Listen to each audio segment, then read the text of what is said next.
Pala saint Thomas higher secondary സ്കൂളിൽ Vimukthi adapt ക്ലബ്ബുകളുടെ വാർഷികാഘോഷം നടത്തപ്പെട്ടു.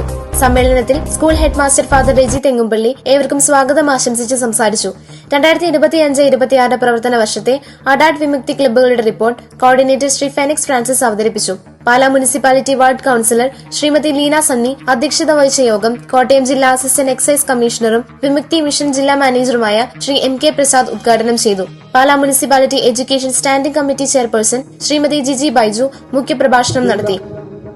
അല്ലെങ്കിൽ ലിക്കർ, അങ്ങനെ ഡ്രഗ്സ്, അങ്ങനെ 3 തരത്തിലുള്ള ലഹരികളാണ് നമുക്ക്. സമ്മേളനത്തിൽ കുട്ടികൾ തയ്യാറാക്കിയ ചിറക് എന്ന കയ്യെഴുത്ത് മാസിക പ്രകാശനം ചെയ്തു. മാസ്റ്റർ എമ്മാനുവൽ ഷീൻ ആലപിച്ച റാപ്പ് സോങ് സമ്മേളനത്തിന് മിഴിവേകി. തുടർന്ന് അഡാപ്റ്റ് വിമുക്തി ക്ലബ്ബുകളുടെ ആഭിമുഖ്യത്തിൽ നടത്തപ്പെട്ട വിവിധ മത്സരങ്ങളുടെ സമ്മാനങ്ങൾ വിജയികൾക്ക് നൽകി. മാസ്റ്റർ എൽസ്റ്റൺ പ്രിൻസ് ഏവർക്കും നന്ദി അർപ്പിച്ച് സംസാരിച്ചു. ദേശീയ ഗാനത്തോടെ സമ്മേളനം അവസാനിപ്പിച്ചു. അധ്യാപക കോർഡിനേറ്റർ ശ്രീ ഫെനിക്സ് ഫ്രാൻസിസ് പരിപാടികൾക്ക് നേതൃത്വം നൽകി.